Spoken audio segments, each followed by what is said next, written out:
Hello, everybody. Good morning. Happy Monday. Hopefully, everybody rested this weekend. Got your weekend activities out the way and are ready for another week. It'll be a long one because it's got snow here. Snow. Anywho, we got quite the list this week. But I want to give you guys a rundown so you know what's coming and so you're not caught behind the eight ball. And if there are shows that you definitely want to catch, then you can catch them. If they're not, then you can miss them. Choices, we all need them.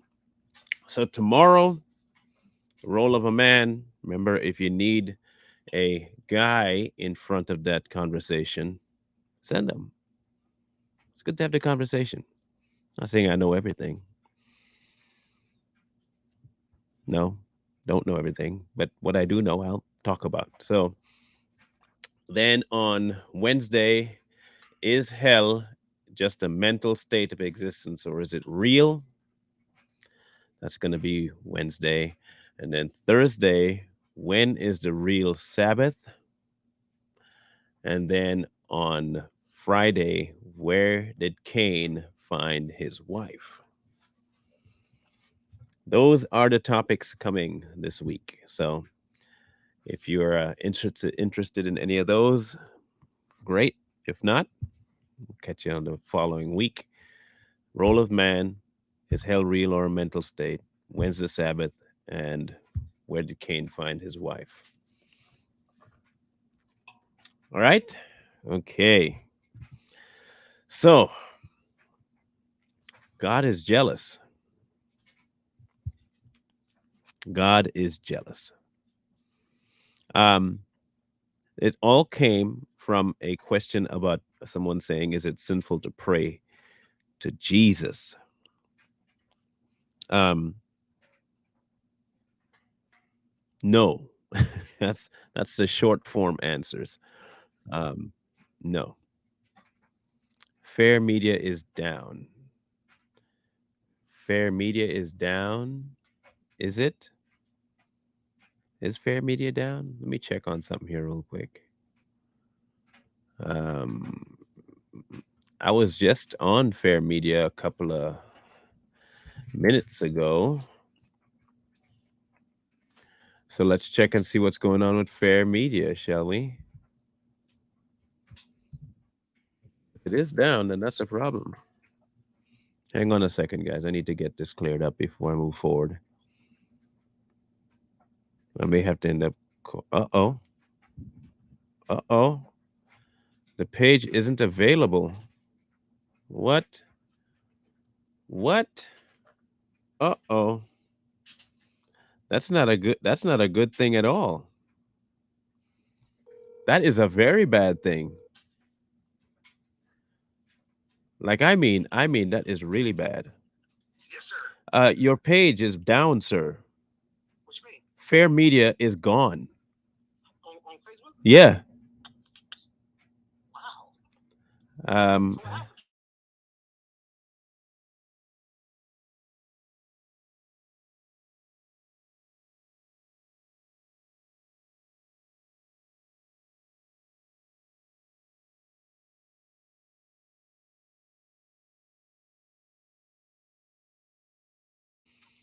all right. Corey's on it. He'll be he'll be taking care of that. So sorry to the fair media group who can't catch on and can't see it. That's a problem. That's okay. It still says there are four people there. I don't know how there are four people, but anyway. So, short answer, no, it's not a sin. Um, the hierarchy, again, it's all about the hierarchy. Um, he set things in motion for a manner in which we can be addressing him. He put his son on earth as the sacrifice for us and the doorway to him.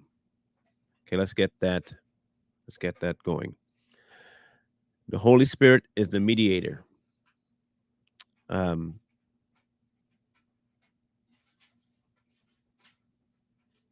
we are not in a position where we can say that you can attribute the jealousy section of God to that dynamic. Um, the dynamic of the jealousy comes in when we put other gods of our own creation before Him. Therein lies the jealousy. So we're going to tackle that from what God actually says. Okay. Because if you remember correctly, this is my son in whom I'm well pleased. Listen to him, right? Okay. He said that. And Jesus said he was going to prepare a place for us and anything you ask in my name. Okay. Now, if I have access to God, right? I have access to God because of Jesus. I ask what I need in Jesus's name directly to God. That's that dynamic. Okay. So, in that, with that understood, this is what we're going to say. Hang on one second.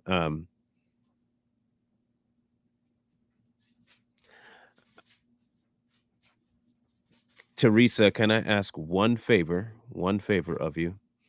Um, I appreciate the subscribership and the support. Um, but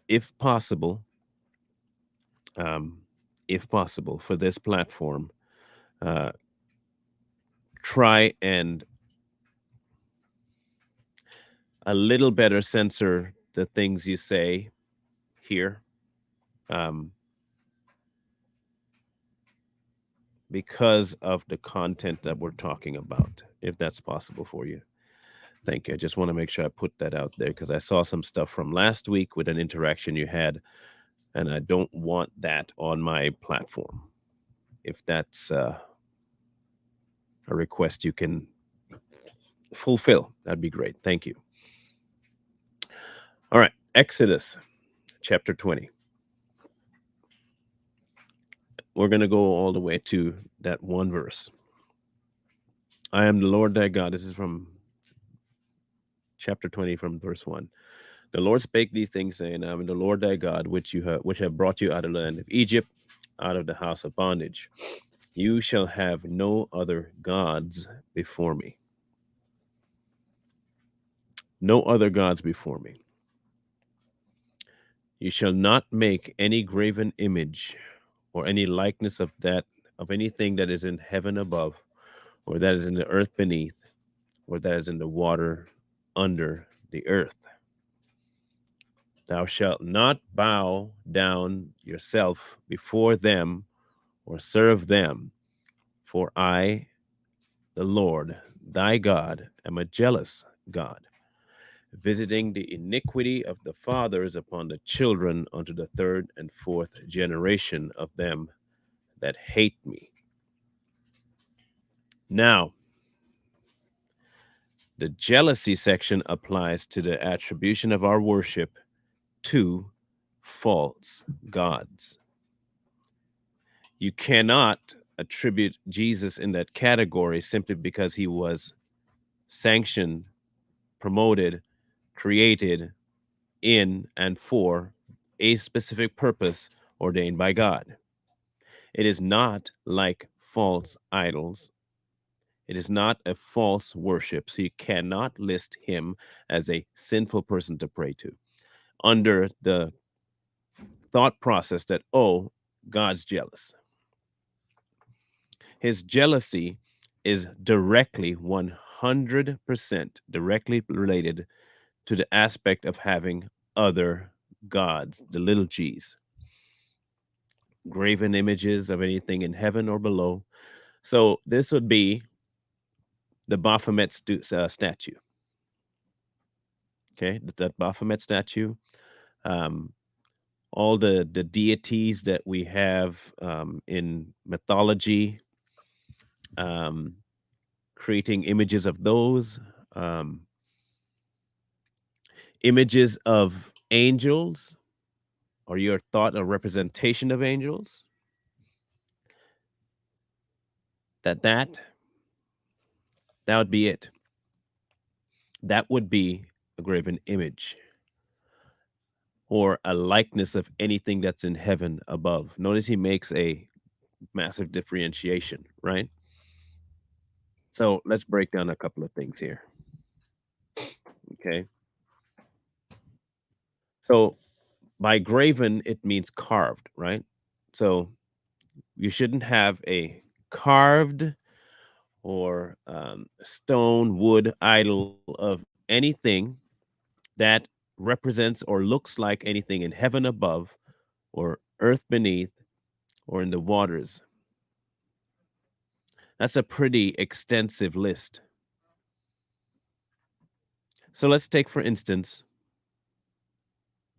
um, Christmas. Let's go all the way out. Let's go with Christmas. Angelic statues. Would that be considered something that you shouldn't be carving? Based on what it says, the likeness of anything that is in heaven above or the earth beneath, you shalt not bow thyself to them nor serve them. The Catholic Church is notorious for having saints in forms of the statue, right? Michelangelo painted the Pietà, right?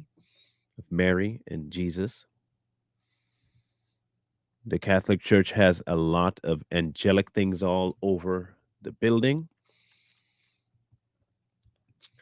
Um, so why have them is my question, Joanna. Just a question. Why have them if they're not there to be?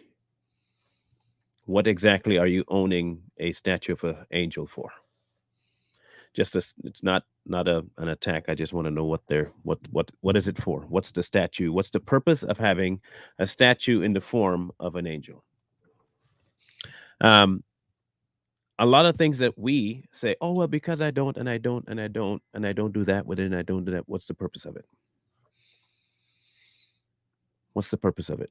That's all I'm asking.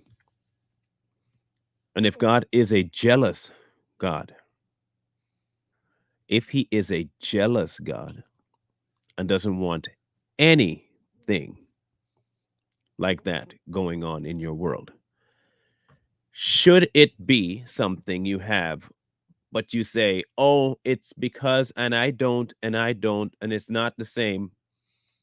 What we do is we end up making excuses for the things we do to try and make it acceptable. Because God wouldn't be that trivial. He wouldn't. What does it take for something to be a God? What does it take for something to take the spot of God in your life? I think let's start at the very bottom. What constitutes something becoming God in your life? Is it daily worship? Is it um, occasional worship? Is it holding it in high regard? Is it what exactly constitutes the worship section of it? Okay, let's ask that first. And once we get past the concept of what it takes to worship something, because now let's take it from the God aspect, okay? Let's try and put our overlay of what people consider worship to God, and let's see how many people do the same thing with the things in life but don't consider it worship. Okay, ready? What is considered worship of God?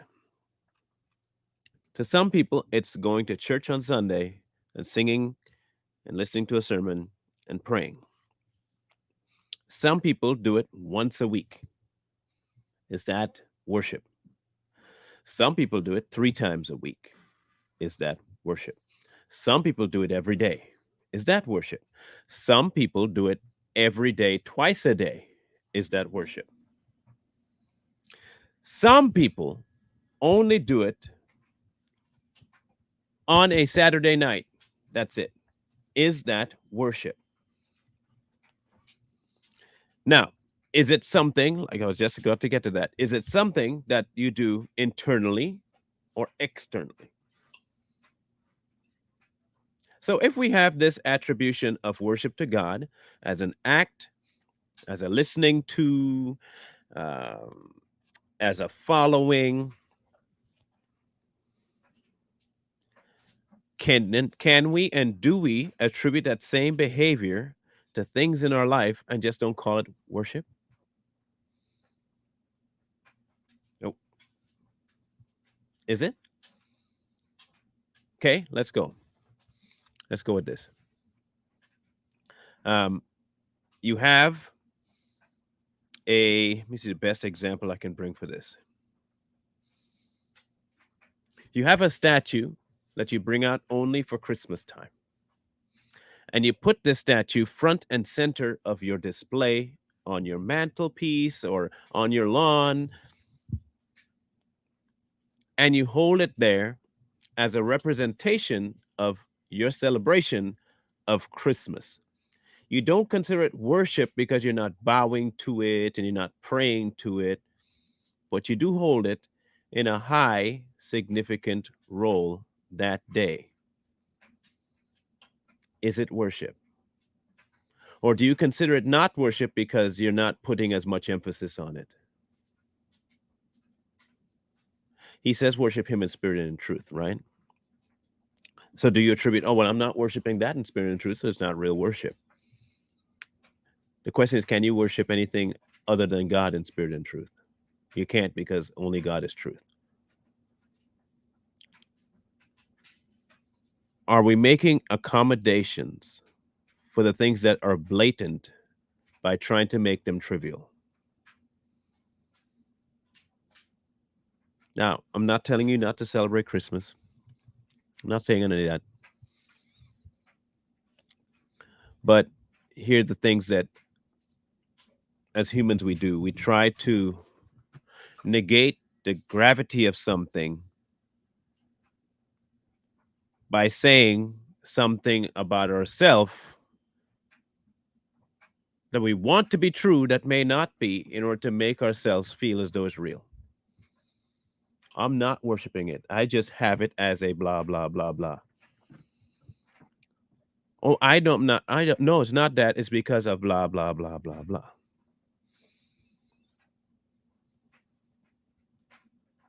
I want to address this question. I'm going to read it because I just saw the first part. So I want to see if I can talk about it. I don't agree. There are jealous spirits who are seeing your love and relationship with the Almighty God and will attack you. But jealous spirits are sent by Satan and are used by people who are not willing to submit their life to God. I had a real time experience with this morning. It's only going to make, I understand that jealous spirits exist. Totally. But it isn't the same as the jealousy that God experiences. Jealousy itself isn't the sin. Hear me out. Jealousy isn't the sin. Let me see how many people get mad at that. Jealousy isn't the sin. Because if it were, he could never say that jealousy is something he experiences. Okay. Your response to jealousy is the problem. What that jealousy produces is the problem. So God said he is a jealous God. And we all know that God does not possess any darkness. If my jealousy is I am jealous with a, like, I'm jealous with a godly jealousy. What does that mean? Because if God can be jealous, then obviously there's a good side to jealousy that will urge you to do something in order to be right. There's some sort there has to be some two sides to jealousy. If God can be jealous and jealousy can be bad. So what's the difference between the two? The response. One, two, the person. A lot of times we have been taught to question God and what he says. Now, you can indeed question God on anything you want. You can. That's your free will. But just like with everything else you do, there is a consequence side to everything. And sometimes when God responds, it's not always in a gentle breeze. It's in a storm. Sometimes it's in a very violent wave. This whole concept of a jealous God and what do we do and how we operate and what causes him to be jealous and can we be jealous? Humans are a very crazy breed because what we end up doing is trying to place in our mind an action of God as though we're capable of doing it too.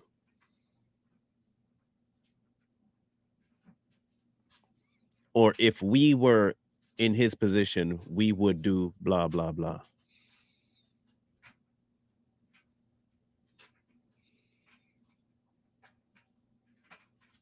Now, this topic, this idea is going to come up again later this week, simply because I think we have this idea of God that he is a an entity we can 100% understand. And I mean understand from a human perspective. If we could just put ourselves in his position, we can understand God better. The problem with that is that you will never be able to put yourself in God's position 100% because you can never be that level of perfect. You've been placed in a perfect life, like we've talked about. But God never came from sinful to holy, he was always holy. Hence, he always knew what the right was from the get go, never participated in the wrong. Different for us altogether. So when God becomes jealous, there is zero chance of him participating in any of the negative sides of jealousy like we do. I'm jealous of that person's house. Why? Because I covet it. My covetousness is what produced my jealousy. However, I am jealous of that person's relationship with God. My want for a deeper longing and relationship with God pushed me to be jealous of that relationship. You see the difference? On a human level, the jealousy aspect comes from our wants, cravings, desire. God's jealousy comes from a characteristic of him. You are violating my character by going to other gods. I am God, the Lord God Almighty. You will have no gods before me. You are my creation. I set the rules. The worship of other gods, I can punish for. Completely different. Like I said, this hierarchy is important for us to get because without that hierarchy, We will always and continuously put ourselves in a location that thinks that we are at some place in time rivals with God.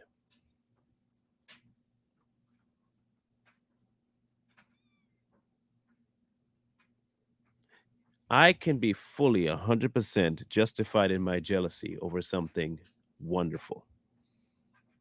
We say it all the time. I wish I had that type of relationship. That's jealousy. You call it a wish.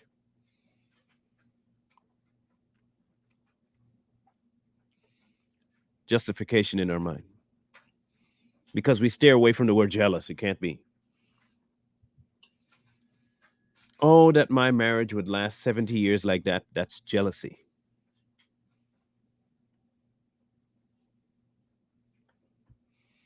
Oh, that I had years and years of schooling and time with the Lord. That's jealousy. But you see, the object of it matters. The object of it matters. When God said he is a jealous God, regardless of what we think, he has every right to be. For nothing that has been made without him.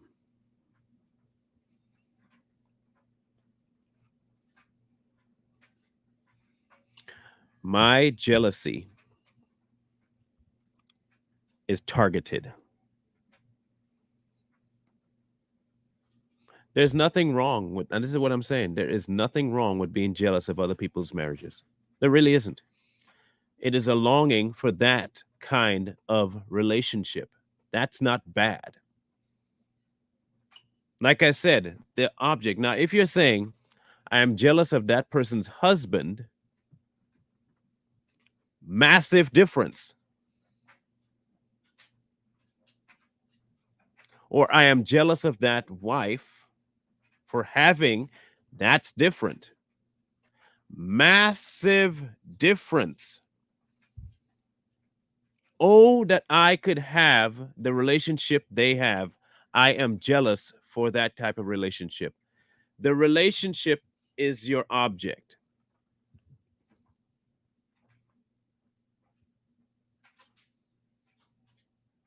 Yes, it is, though, Linda. This is what I'm trying. Okay, so listen. The word jealousy isn't the bad word. Jealousy itself isn't the sin. The object aimed at with jealousy becomes the problem. That's the problem. Be angry and sin not. Is anger a sin? Let me ask that. Is anger a sin? I'll wait for some responses. Is anger a sin?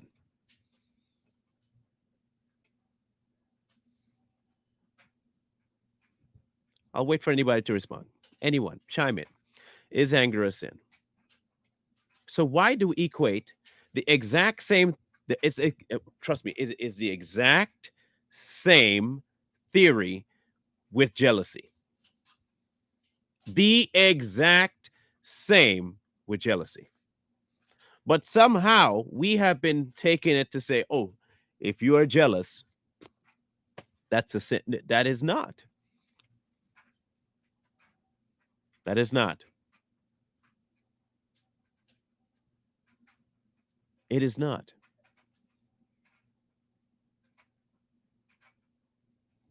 Again, you never hear God said he's envious, right? Didn't. Different word, different meaning, different thing altogether.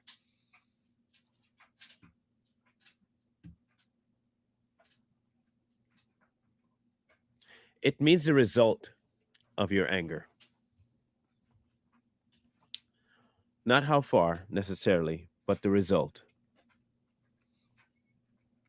If your anger, internally or externally, causes you to, I'll give you an example. Let me give you the best example I have is of no, it's not a matter of semantics either or definitions. It literally is a matter of target, subject matter. Case in point, when I was in my throes of all my mess and my addiction, I went to a retreat of sorts for men who suffer or go through or have given in to pornography on a long term basis, and it became who they were. So, what it was a little compound in Kentucky that you would go to, minimum of 6 months, away from family. You had no interaction with your nothing. It was all secluded, put away for you to have removal from your vice and removal from your environment and to focus on your relationship with God. So I went at the behest of my spouse when I was with that one and didn't really want to go, but I went. And I went in my head with all kinds of caveats as to reasons I would leave. So when I got there on a Wednesday, the rule was you could not have long hair and you could not have facial hair for the first 2 months. This was their way of breaking pride, getting you to a point where you were broken physically, mentally. Because what pornography ends up doing to you is it enables your escape from reality. You see yourself as much more than you are. And you, a lot of the people that are involved in it, you find that they are quite belligerent, self-serving, selfish. You'll find that about them. Pride. That's all it is. So they would try first to snap you free of that. And we had millionaires there. We had um, homosexuals there. I mean, it was a very different type of location where you had to let go of what you knew and try to get a hold of what he wanted. Long story short, Thursday nights, they normally have a Bible study in this little building chapel thing. Mind you, I'm there, but I don't really want to be there. And I was mad. And my being mad slowly turned into anger, which turned into rage. Thursday night, I'm in the building and I sit to the back. And as soon as I step through the door, this flush of red in my vision takes over. Like, I mean, blood boiling anger, vengeance, violent thinking jumped into my, like, I was, when I say mad, I was mad. And all I could envision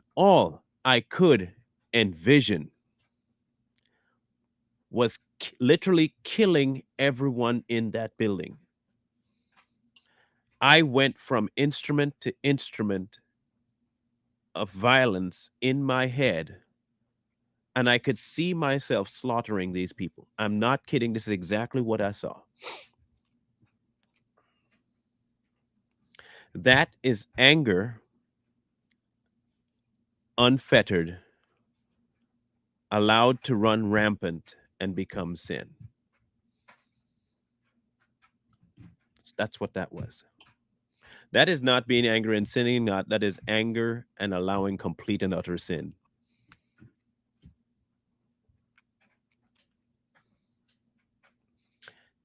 Anger itself can be righteous. Anger can be righteous. Anger can be profane. Jealousy can be righteous. Jealousy can be profane. The object and the resulting effort is where the problem lies. Yes, exactly. This is why I tell people you have not seen me angry. Look, the Lord has dealt with so much in me. The Lord has dealt with so much in me. You guys will not really have any idea. You don't have any idea. People ask me, where, well, okay, how did you get to this point? It was not easy. It was not from simple stuff. It was not by walking on cotton and none of that. When my when I was younger, my mother said when I got angry, it was like my soul left my body. She said my eyes went dark. It was like no one was in there anymore. That's the level of anger that God took me from. So when people say, "Why are you getting angry?" I am so not angry.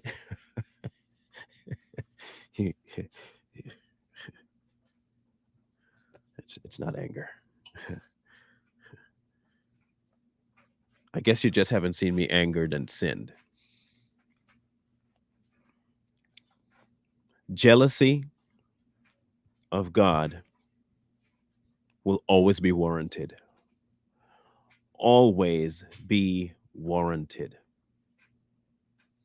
You don't get to decide what makes him jealous or what level of idol worship makes him jealous. Or better yet, you don't get to decide whether or not your level of idol worship warrants iniquity being visited on the children and your children's children and your children's children's children and your children's children's children's children. You don't get to decide that. But what you can get to decide is to not take the chance of having any graven image or likeness of anything in heaven above or below or in the waters. Now, people will say, but that's in the Old Testament. Yep, it is. It is in the Old Testament, but we are talking about whether or not God can be jealous. God is the same yesterday, today, and tomorrow. Last question. What do you do with the things you have that was passed down? That is a question for you and God. Nami. I'll say this. Anyone listening in the chat right now or listening after this video has been published, if any of this raises any flags for you, you have questions about it, do not, I repeat, do not seek that answer about what to do from me. Because I am not the one jealous. I am not the one jealous. I am not the one that's offended by it. I am not the one that gave the law. God is.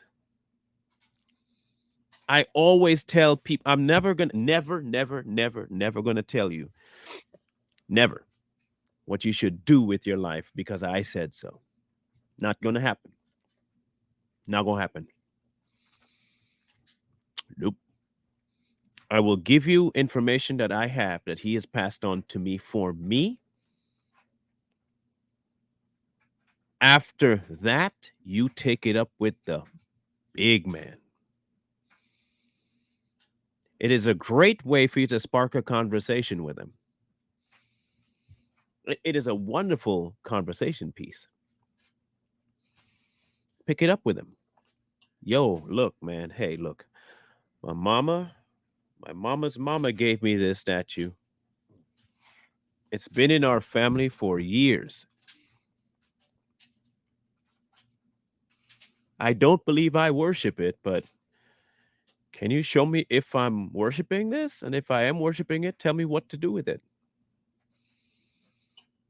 Never make an assumption about what God wants. If it's if it's one thing he knows how to do is make himself known. He knows exactly how to get his point across, and all you got to do is ask him. All you got to do. You okay? Here's the initial thing that sparked this whole topic today. Is it sinful to pray to Jesus? Okay? Let's start with that particular thing. Is it sinful to pray to Jesus? The easiest way to find that out is what? Is what? What do you do to find that out?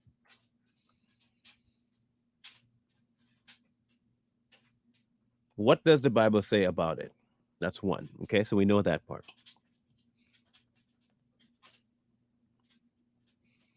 It says in his name, right? Okay, good.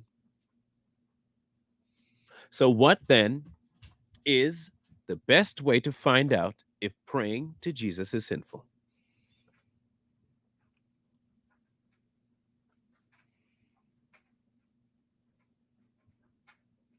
There you go. Right there.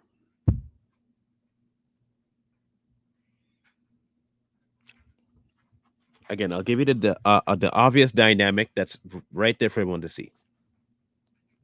God, in the beginning, created heavens and earth. The Word was there. We know that, and the Spirit was there. Listed, plain as day, easy to see. We fell. He sent His Son. He redeemed us. Jesus was the removal of the curtain into the innermost place so we can talk directly to God. Yes? Yes. Anything you ask for in my name, it's biblical. Look it up. I'm not going to say anything that isn't in there. Just understand, I'm not going to say nothing that's you can't go find. You have access directly to the throne. Directly to the throne. By design, biblical too. Go check yourself. Okay, I'm getting there, Kathy. Don't jump the gun yet. This coming to the Father except by Jesus has nothing to do with the throne approaching for prayer. I just want to make sure that I make this clear. When it says no man comes to the Father except by me, it's not about prayer. It's about being able to approach God. Okay? Okay. You can't access the throne without first going through the Son. The sacrifice is what opens up that doorway. Now, if you want to find out about this whole if you have a problem, go talk directly to the Father. He left that open. Now, mind you, that access is there for people who have accepted the sacrifice. I want to make sure I warn you before if you're, you don't like Jesus and you don't warrant his sacrifice, but you want to go talk to God. I'm a bust your bubble a little bit. You're not going to talk to him. You're not going to get access to God that way. It's not work. That's not how that works. Now, he may hear you because you can cry out and scream out in your desperation, and he'll hear you. But him hearing you has zero to do with honoring what you say. Him hearing you has zero to do with him honoring, because what does he honor when he hears you? The only thing he honors from man has to be funneled through the blood. If it ain't going through the blood, he cannot honor it. He can't. It's by design, he will not.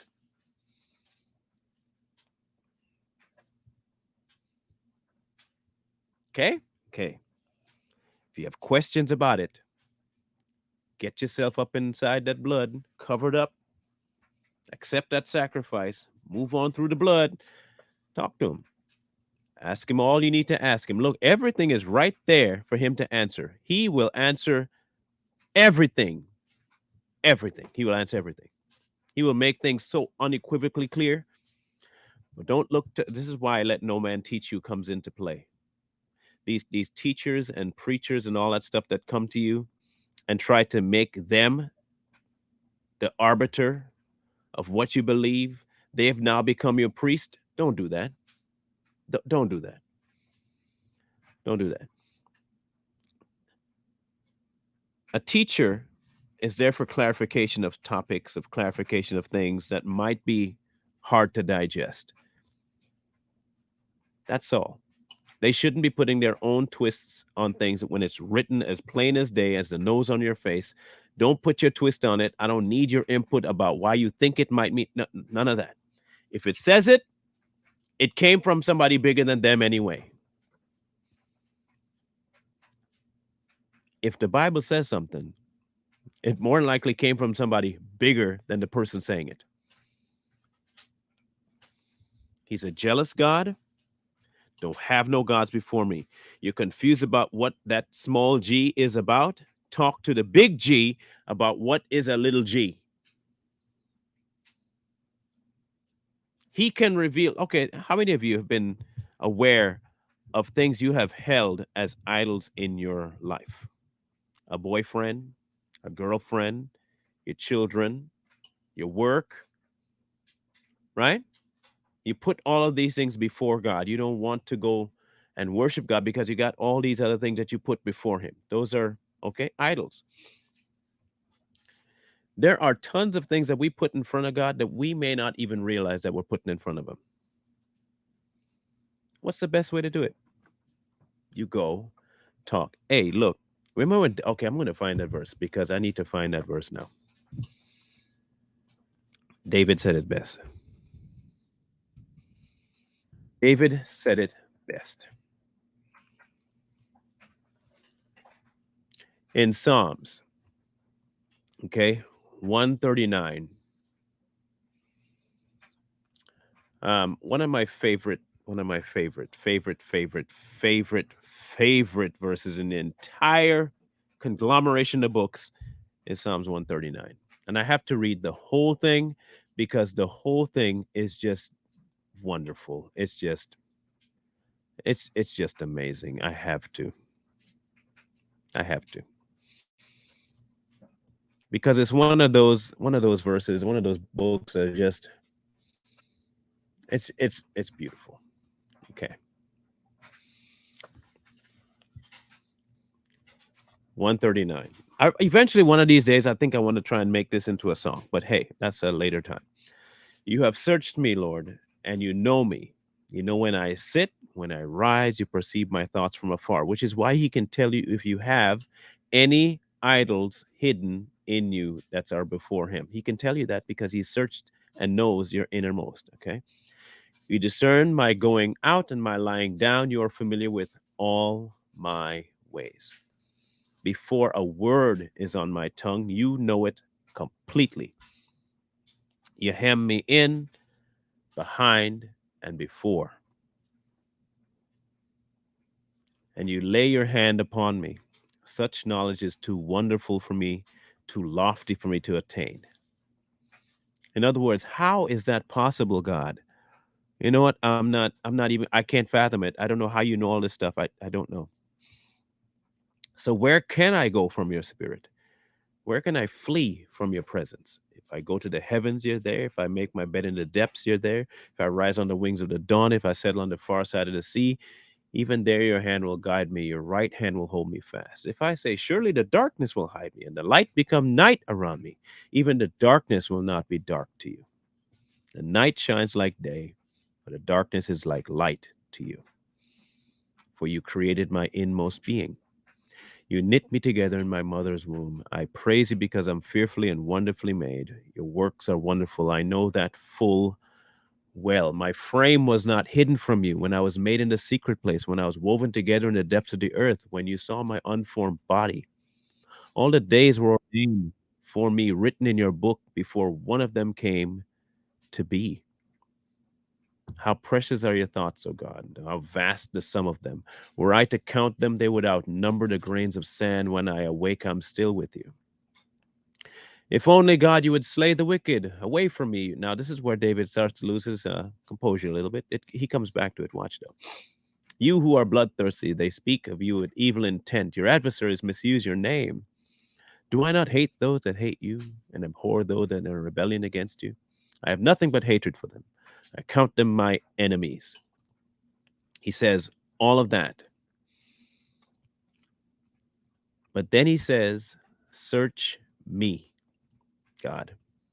Search me. Because you know what the last thing David wanted was to become one that hated God and rebelled. So he said, search me. Not search your enemies, search me. Remember some time ago, I asked you to never ask God for something you're not ready for? Now, that last part there, that would be one of those things you don't flippantly ask God to do. If you ever feel bold enough or to say, "Search me, God," I'm gonna give you a little bit of advice here. Um, when you do that, he will, and he does it with a fine tooth comb. Okay, hair on your head level of searching. Okay, search me, God, and know my heart. Test me and know my anxious thoughts. This last two verses are very, very, very dangerous, wonderfully dangerous. Listen to what David is asking God to do. What David is really doing is making sure that he never, ever makes God jealous. What David is doing is making sure that he never, ever, ever, ever, ever, ever, ever, ever leaves room to make God jealous. He doesn't want it. He does not want that. Search me, O God, and know my heart. Test me. Test me.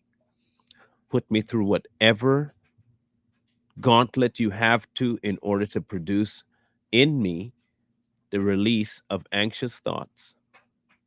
Know them, remove them. See if there's any offensive way in me and lead me in the way everlasting. That is massive.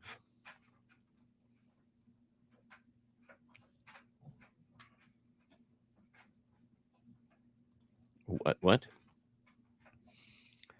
Thou shalt worship no other God, for the Lord God, whose name is. I don't ever recall ever reading anywhere that said his name was jealous.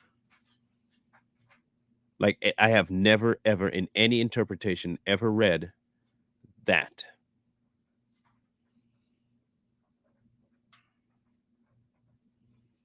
No, not even in all, not never have I ever heard, seen anywhere in any interpretation of any book where it said that his name was jealous. Not anywhere. I will go look in the paper format, but I'm telling you now, that that would have stood out to me. Even in my stupor, that would have stood out to me. In my hearing nor my reading has that ever popped out in any book I've ever read, any Bible version I've ever read where his name is jealous. But I will check it. I will double and triple check it. Um, yes, and so it is new to me. I'll leave you guys with this one thing, okay? We have to stop. We have to stop. Stop, stop, stop. giving credence to the concept that man has the answer we need for a godly question. Man does not have the answer to a godly question. God has the answer to a godly question. We talked about in his name, if it be your will. But when his will is no and his answer is no, we say he don't answer. Why isn't God answering me? Or when his answer is not yet, or his answer is I don't need to answer you because I'm God. God ain't hearing me.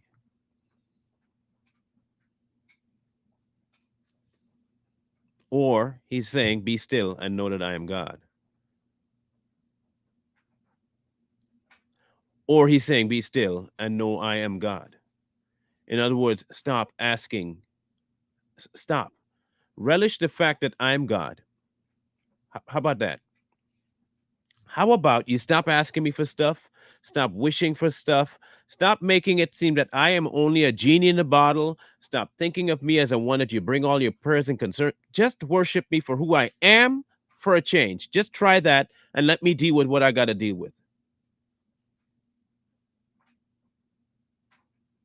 Is okay here. So here's my question. Is God who he says he is not enough for you?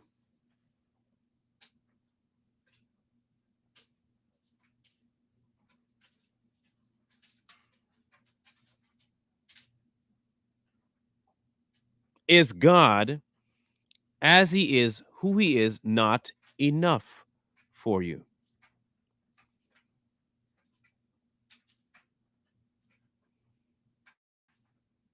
Or is he only enough when he gives you stuff? When he answers a prayer?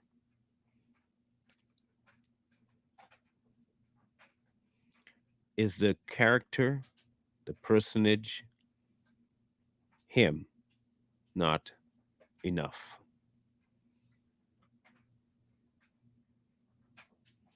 Why is he only enough when you have what you consider enough?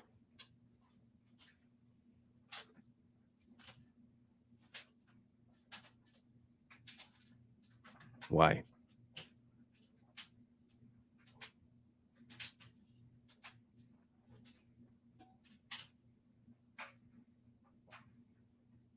Why? Someone asked about this. This right here. What about a cross in your home?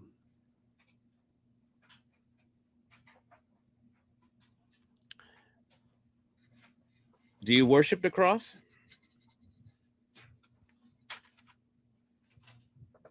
Let's read it again. Don't make any graven image of likeness of anything that is in heaven or the earth beneath. The cross is not an object of worship, nor is it in heaven. It was a tool. Cross was a tool. Cross was a tool. God should be sufficient enough, more than enough. And that is a tough thing to get to sometimes. It is a very tough thing to get to. Because let's be honest, life is hard. Life, in and of itself, is painful. We lose, we hurt.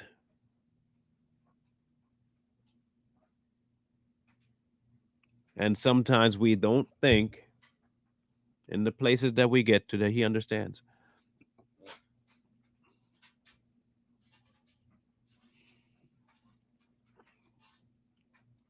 But He has to be enough. He has to be enough. I don't care about the seasons, I don't care about the times, but if you want to have a specific time for Christmas and for Easter and all that stuff, take it up with God. Not take it up with your church, not take it up with what you feel, take it up with God, and He'll set you straight. I don't need to know whether or not man thinks that Christmas is okay, whether man thinks that Christmas is not okay. Because the Bible also said, let no man judge you in regards to seasons and feasts and foods and all that stuff, right? So who does? If no man judges you in regards to seasons and days and feasts, who does? Name the person that does. You see my point? Him.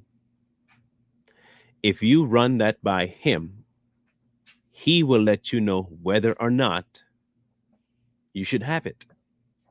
It's really that simple, which is why I tell you all the time, go back to the author. Take it back to the author.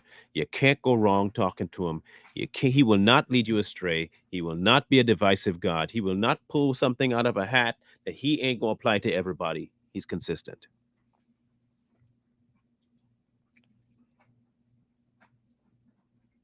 Why do you think people turn to alcohol and drugs and sex? And why do people turn to all of that? Why? Tell me why they turn to all of that.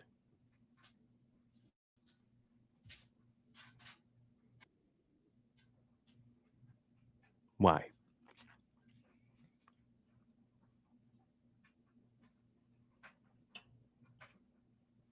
Because they do not consider the knowledge of God enough. They don't consider it enough. He isn't enough for them.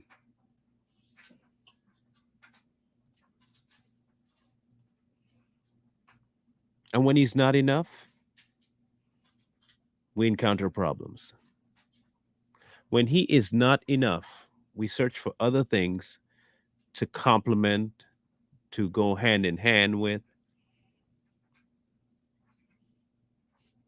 He's not enough.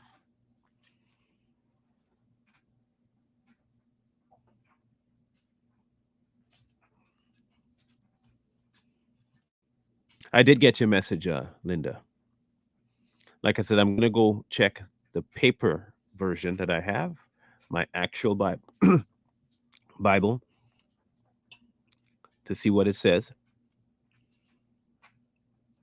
You would love to see my reaction when I read Exodus 34:14.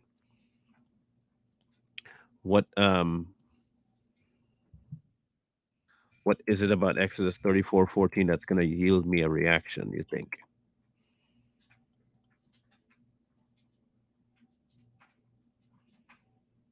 What do you think my reaction is going to be?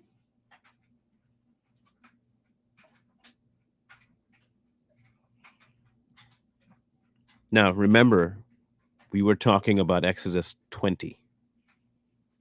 I was want to make sure that people understood that. Okay, good. So he sends me to Exodus 34. This is what it says in 34 in the King James version.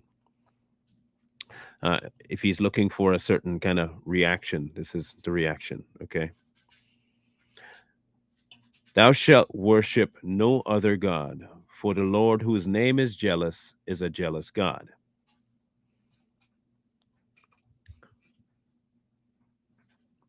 Okay, there. You got the reaction. So let's break that down real quick before I close. Thou shalt worship no other God, for the Lord, whose name is jealous, is a jealous God.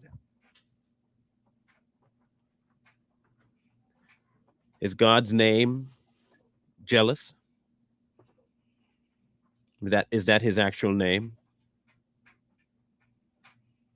No, I get what you're saying and I get what you're reading.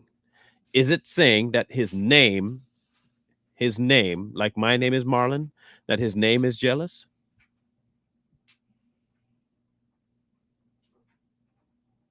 No. Nope. Again, the Bible does not contradict itself, right? True. Why that? Because it's his word. His name, everything in his name is jealous of that. not that his name is jealous. There's power in his name, there's activity in his name. His name is not just a random birth name of do, do, do. It has power. Just the mention of his name can send demons running. His name. You're going to tell me if I just say the name, the word jealous, demons are going to run? No, no, no, no, no. That is not his name. It is not my perception. But if you want to consider it my perception, take it up with the big man. Again, I don't have to teach you this stuff. You don't have to take my word for it. You don't. No one does.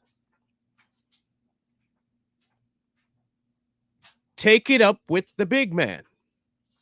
If you want, and tell you this, when you do it, say, jealous, I come before you now. Make sure you address him by his name, though, Mark, when you go talk to him. Make sure you talk to jealous the way you're supposed to talk to jealous. Jealous, I come before you in the name of jealous. Make sure you address is not mean facetious. You said it means his name is jealous. So address him as his name suggests in your version of the Bible. Call him by his name and see if he answers you. No, no, no, no, no, no, no, no, no, no, no, no, no, no, no, no, no, no. You're not going to backtrack now. No, no, no. No, no, no. Your words, again, you like words. So let's bring it back to your words. You said this is my perception that it is not talking about his name. But you said it is talking about his actual name. So you can't go now and say, I'm just telling you what the Bible says. Otherwise, you're putting your perception now, the same way I'm putting mine. You're not going to backtrack now. When you address the big man, call him by his name, which is jealous. If you don't follow the Bible, I don't know how you're going to pick one or two verses out of the Bible and think you know it. Okay, Mark? Address the big man as jealous then. If you're brave enough, I'll tell you what. If you're brave enough and you don't believe in the Bible, go talk to jealous and tell me what he says. I really hope you go address jealous and tell me what he says. Go right now and talk to jealous. Unless you don't talk to jealous. Do you have a relationship with jealous, by the way, Mark? Do you know jealous like personally? It's a question. Do you follow jealous? And if you're not a follower of the Bible, why are you reading it and trying to quote anything out of it? Go talk to jealous and tell me what he says. Go talk to jealous. I would love to hear his reaction to you when you talk to jealous. Again, Mark doesn't know me. He's a newcomer. He's a newcomer to my channel. Subscribed maybe 10 minutes ago.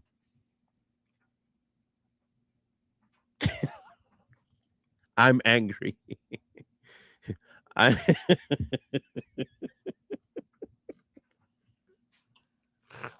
oh God. These people, bro. These people.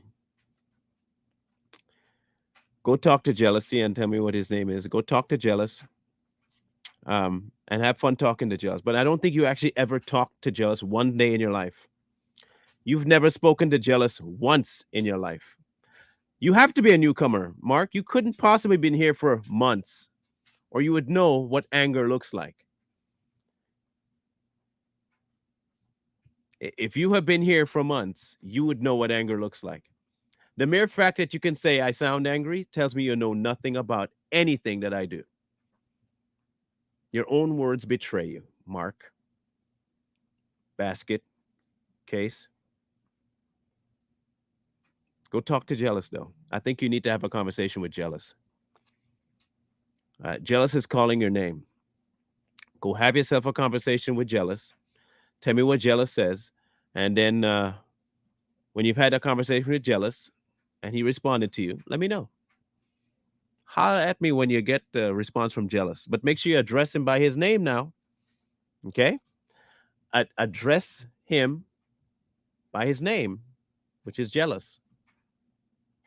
Okay? His name is Jealous. So make sure you address him correctly. I don't want you to misrepresent the person. Go talk to the man. Let's go talk to Jealous.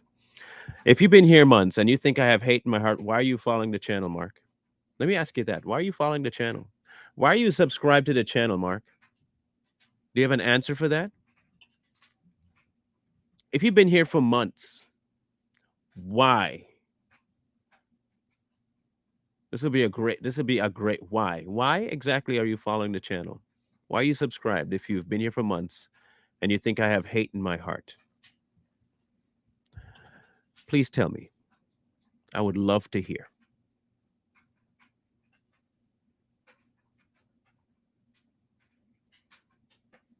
Come on. Why? You're not going to address him as Jealous? Address him as Jealous. That's the name you say he has.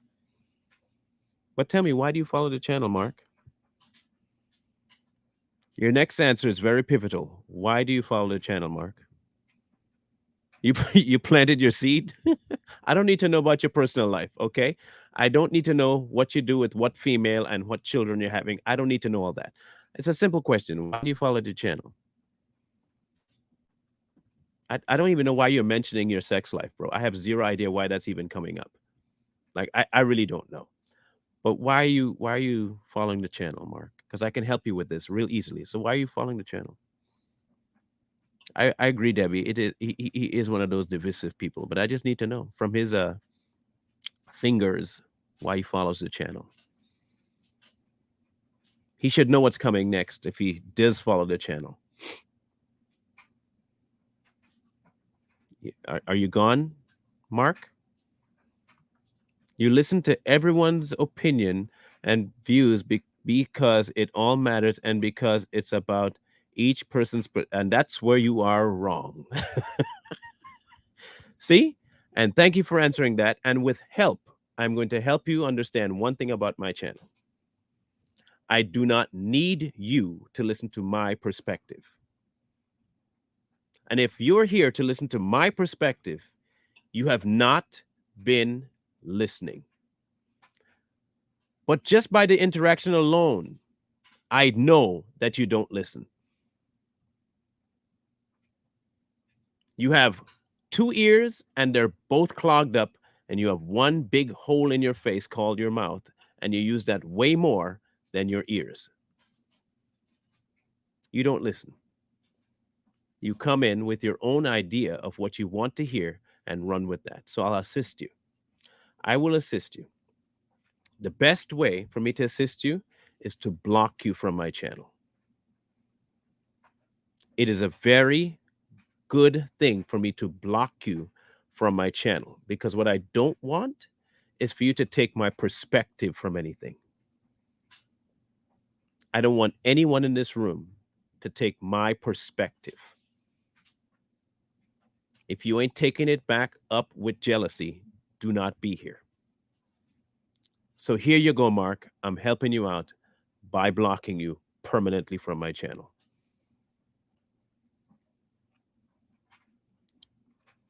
And I'm glad Mark showed up for this particular reason. If there are any more out there, any more of you out there that take my words and my perspective to push your faith, I have not done what God asked me to do.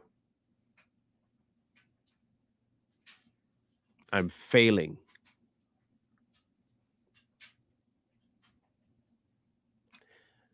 The entire goal of man, this is not my perspective. This is biblical. This is in there. I'm not trying to interpret anything.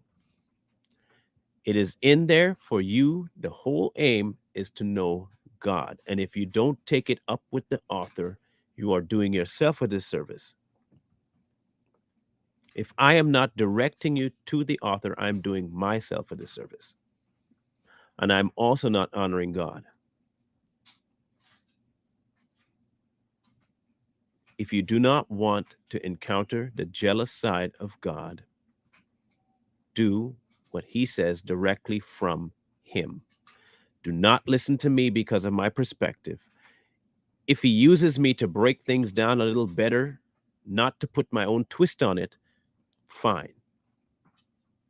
But even if I do put a little twist on it in a worry that's breaking it down for you to understand, take what I said, exactly what I said, and ask him if any of that holds water.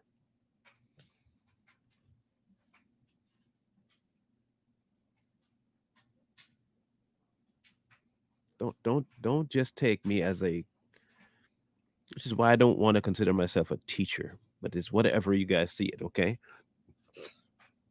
I want people to establish a routine of what you hear,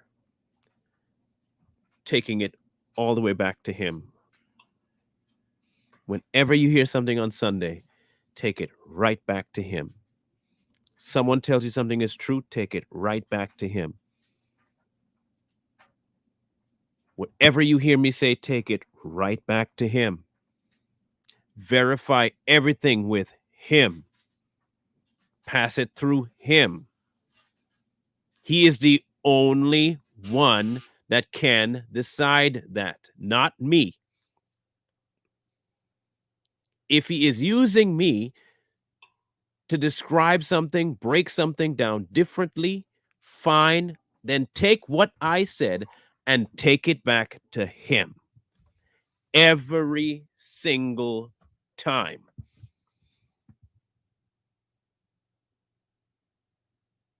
If I have not done that, I'm failing. And I do not deserve the platform I have.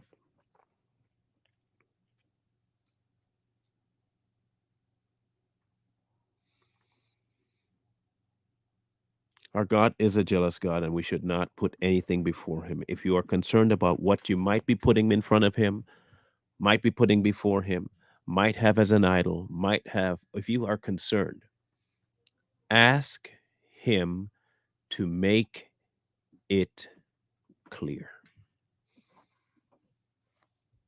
You ask him to search and know your heart, test you and see if there are any anxious thoughts, see if there's any offensive way in you, and lead you in the way everlasting. If you have any concerns about anything you're doing, run it by him. Please, not, don't ask me, talk to him. Talk to him.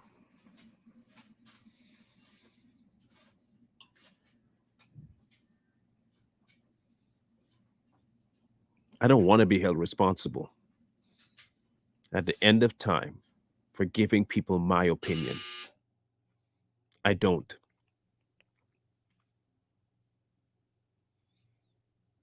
I want people to be held responsible for them not taking it to God or taking it to God.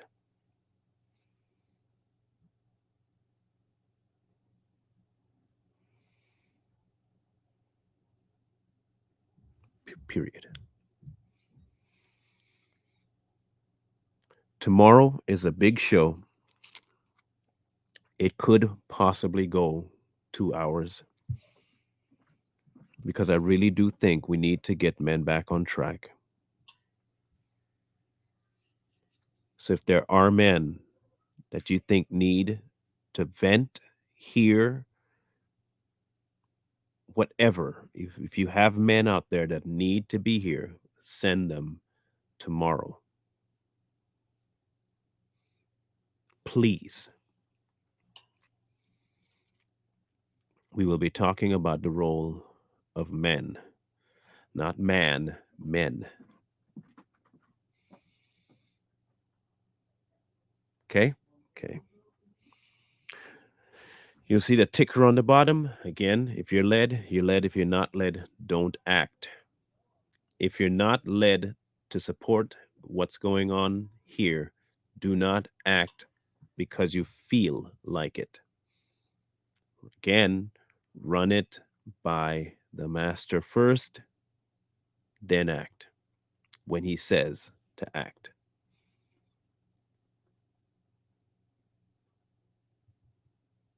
Okay? He'll push you. Thank you guys again for being here, even in spite of Mark. But it's because of Mark that we got to this point because we needed to see firsthand every time. We need to see firsthand.